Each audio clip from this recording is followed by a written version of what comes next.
La reelección presidencial consecutiva sin límite de tiempo tiene sus principales exponentes en ex repúblicas del Imperio Soviético independizadas en 1991 y en repúblicas africanas independizadas de ex imperios europeos en el último medio siglo. Estos presidentes son Dos Santos en Angola, en el poder desde 1979, Obiang en Guinea Ecuatorial, también presidente desde 1979, Biya de Camerún, presidente desde 1982, Mugabe de Zimbabue desde 1987, Karimov de Uzbekistán desde 1990, Nazarbayev de Kazajistán desde 1990, Aliyev de Azerbaiyán desde 1993 y Lukashenko de Bielorrusia, presidente desde 1994. Estas repúblicas presidenciales se caracterizan por sus violaciones sistémicas a los derechos humanos y la realización de elecciones populares que no cumplen los estándares internacionales de pureza del sufragio. En comunicado difundido ayer, Alianza País propone suscribir, en conjunto con el alcalde Jaime Nebot, un acuerdo para reformar la Constitución a fin de garantizar la reelección indefinida para todas las autoridades de elección popular. Galo Mora, secretario ejecutivo de Alianza País, está con nosotros. Buenos días, bienvenido a Contacto Directo. Buenos días, Alfredo, un gusto. Ahora, si la reelección presidencial indefinida es característica de regímenes pseudo-democráticos y la Constitución de Montecristi la prohíbe para todos los cargos de elección popular, ¿qué sentido tiene ahora esta propuesta de Alianza País? Bueno, en el prólogo a esta entrevista se ha hecho una observación sobre sucesos relativamente contemporáneos, pero no hay que olvidar las reelecciones continuas del doctor Velasco Ibarra en el Ecuador, de Joaquín Balaguer en la República Dominicana, y si se tratase de la orientación de derecha política, tendríamos que pensar en Stroessner o en Somoza. Así que esa figura ha existido a lo largo de la historia. Pero aquí no estamos respondiendo tampoco a los antecedentes históricos, estamos respondiendo a una especie de agrupamiento que ha existido en diversos medios, en diversas entrevistas, incluyendo este espacio, donde jamás se cuestionó al abogado Nebot en su condición de proponerse una vez más como candidato a la alcaldía, como sí se cuestionó al compañero presidente Correa en el binomio con Jorge Glass a inicios del año pasado, cuando nosotros propusimos su candidatura. Por lo tanto, aquí lo que también estamos juzgando es el doble rasero moral con que se juzga. Bueno, justamente una breve aclaración. Velasco Ibarra tuvo varias reelecciones, pero no fueron consecutivas, eran espaciadas. Ahora, respecto a la forma en que está redactado el comunicado de Alianza País, de que es para atender la insistencia de la prensa libre e independiente, que santifica la continuidad y los 19 años de gobierno local, más parece una maniobra de campaña electoral, como diciendo, si reeligen de nuevo a Nebot, los castigamos con la reelección indefinida de Correa. Pero esto es lo interesante, es el artículo 10 del régimen de transición de la Constitución de Montecristi el que permite la última reelección de Rafael Correa el 2013 y la última de Nebot el próximo año. Además, no existe todavía un proyecto de reforma. Y si existe, ¿cuándo lo tramitarían o solo sería si el pueblo reelige a Nebot? No existe un proyecto de reforma, no hemos hablado con los compañeros de la Asamblea Nacional,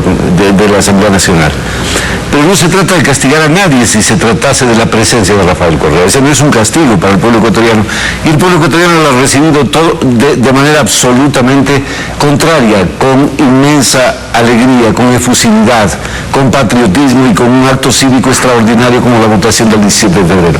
No hay castigo de ninguna naturaleza para nadie, porque es para el pueblo ecuatoriano lo que hablamos de su futuro inmediato. Pero yo creo que hay que resaltar un tema determinante en esto. ¿Por qué el doble rasero moral? Se dice incluso en varios artículos el elevado patriotismo de Jaime Nebot al incluso dejar la familia para seguir sacrificándose por Guayaquil. Bueno, ese mismo es el concepto entonces que debería observarse cuando se trata incluso de una actividad con mayor responsabilidad como es la presidencia de la República. Ahora, sobre eso del doble rasero, quiero hacer una aclaración. Yo nunca he escrito ningún artículo diciendo esas cosas, son otros periodistas y lo dice concretamente el comunicado de Alianza País. Se refieren a una frase mía sobre la continuidad, pero yo justamente planteaba lo de la continuidad a Nebot porque él ha continuado siendo alcalde la mitad del tiempo con la partidocracia, la mitad con Rafael Correa, y no ha habido continuidad al proyecto del puerto de aguas profundas. O sea, yo me refería era a eso, para aclarar el asunto. Por otro lado, lo interesante aquí, y esto es el tema de fondo, lo que se resolvió en Montecristi es el asunto. La continuidad en el poder tiene ciertas ventajas relativas y por eso se establece un límite. En otros países no se establece límite. ¿Por qué? Porque se consideró que más importante que eso es la alternabilidad democrática. Entonces, eso fue lo que se debatió en Montecristi, eso fue lo que se resolvió en Montecristi certeramente y yo nunca me he opuesto y lo he apoyado, me parece correcto. Entonces, por eso llama la atención que ahora se plantee hacer un cambio a lo que se resolvió en Montecristi y lo aprobó el pueblo en referéndum. A ver, si la gran mayoría de aquellos representantes de la prensa, con comillas, libre e independiente, como se autopromociona, considera que es muy bueno para Guayaquil que se dé un proceso de continuidad con una nueva reelección de la abogada Nebot, que determine 19 años de ejercicio en la alcaldía y 27 años de ejercicio del Partido Social Cristiano, ¿cuál es la diferencia? Eso es lo que nosotros queremos aclarar con mi país. ¿Cuál es la diferencia y por qué en el caso de la presidencia no? Si la responsabilidad es mayor, si tenemos este momento el más alto grado de aceptación del país para un presidente en América Latina, de acuerdo a las mediciones del Instituto Mexicano que se encarga permanentemente de hacerlo. Aquí no se trata entonces de hacer amorfinos, de contestar con versos con mala métrica, porque si se tratase de recordar quiénes somos, yo le podría recordar al abogado Nebot también que en 1996 él no era virrey, quedó vicecampeón en las elecciones de 1996, ¿no es cierto? Aquí lo que hay que hacer es muy serios en la conducción de un proceso a través del cual sea el pueblo. Así lo ha dicho el abogado Nebot. Y decimos nosotros las pocas veces que coincidimos, o quizá esta única, esta vez coincidimos en que es el pueblo el que tiene que determinar el futuro. Y es el pueblo el que puede decidir si hay una reforma constitucional. Es el pueblo el que ha votado por Rafael Correa y por la Revolución Ciudadana. En virtud de ello, si considera Guayaquil que debe reelegir a Jaime Nebot, ¿por qué no el país considera reelegir a Rafael Correa? Bueno, perdón, un momento, tenemos una interrupción de la Secretaría Nacional de Comunicación de la Presidencia, luego continuamos con la entrevista. A ver, adelante.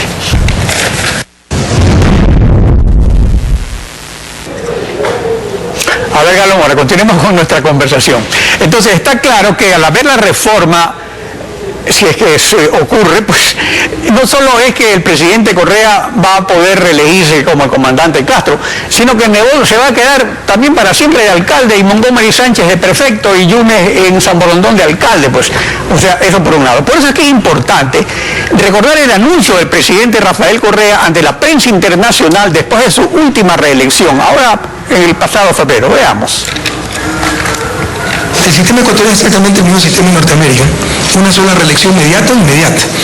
O sea, Obama pudo esperar un periodo más para lanzarse, ¿no? Normalmente se lanzan a la reelección inmediata, pero es el mismo sistema. Pero aquí es que queremos perpetuarnos en el poder, ser dictadores vitalicios, y lo tragicómico es que antes había reelección indefinida para alcaldes, prefectos, etc., excepto para presidente. Ahora todo está limitado a una reelección, ¿no? Todo. Tiene un sistema muy coherente. Entonces, cambiar ese sistema, que me parece muy coherente, no pondría. Pero si hay la voluntad mayoritaria del pueblo ecuatoriano, bueno, ellos decidan. Yo no me lanzo.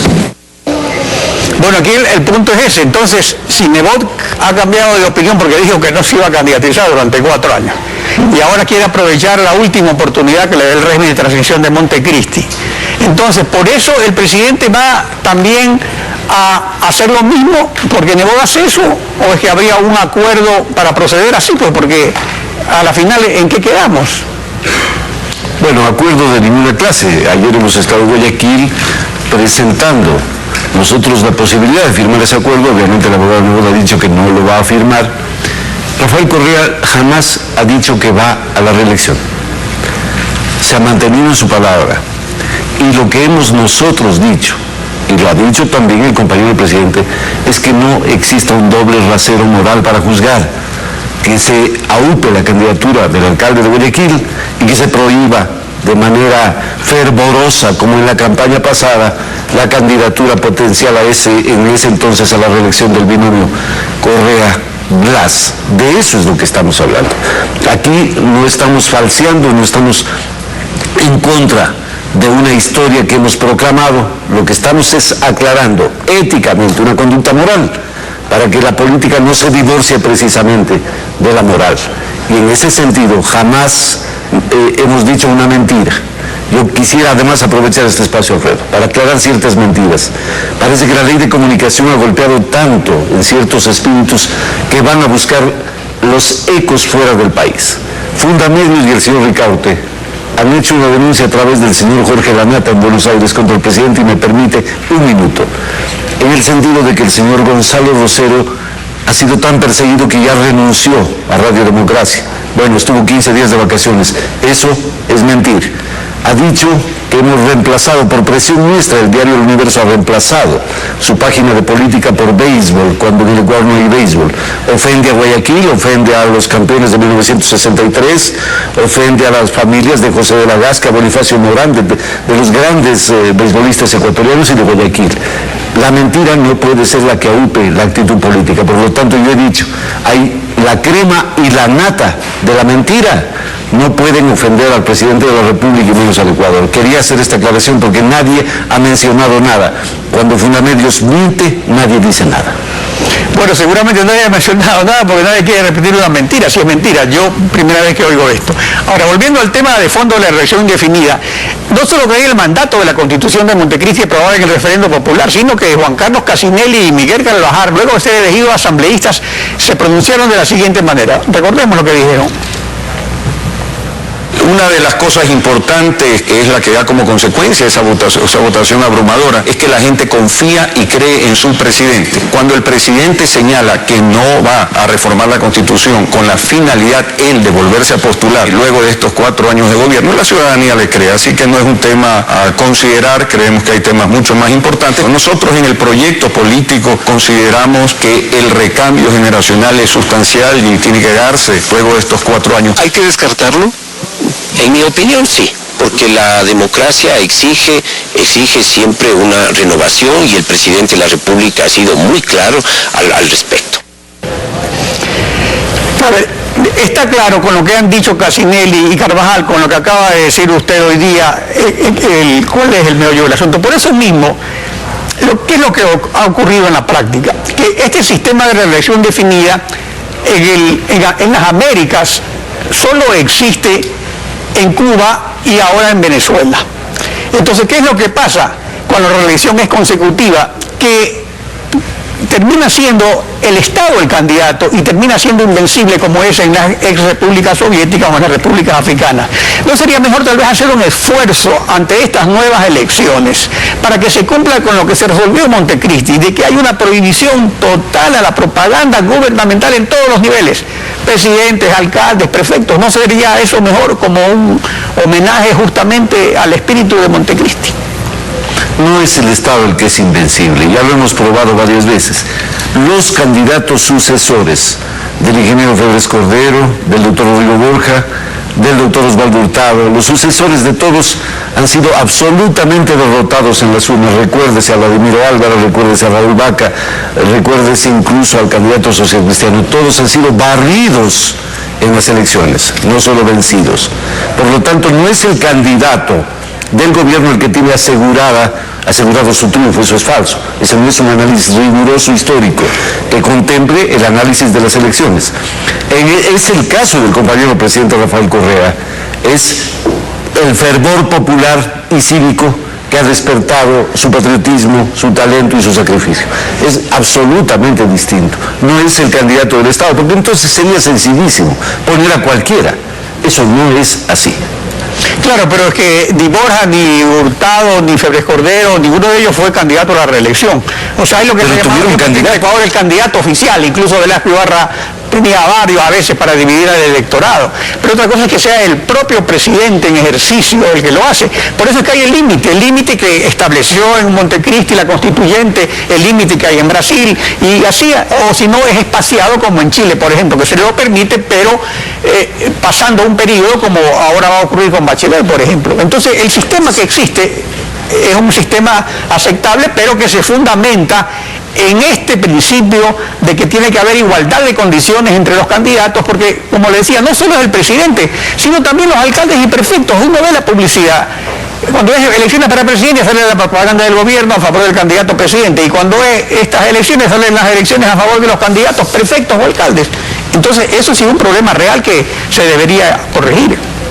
Igualdad de condiciones es precisamente lo que usted acaba de mencionar, lo que pedimos desde la moral pública, y la moral pública entendida como ejercicio de la política. Si el alcalde de Nebot debe ser candidato porque la continuidad es tan formidable para el desarrollo de Guayaquil, como lo dicen los cronistas de esa prensa independiente, el juicio de valor tiene que ir exactamente en el mismo sentido. Aquí no se trata de reelecciones indefinidas como planteamiento formal. Eso lo hemos hecho ayer, pero el tema central arranca desde que el abogado Nebot, aupado por ese sector de la prensa mercantilista, se candidatiza con el fervor supuestamente cívico y popular. Lo que hay que observar es la moral pública. Bueno, en eso estamos todos, coincidencia. Galo Mora, gracias por su participación en Contacto Directo. Buen día. Steffi.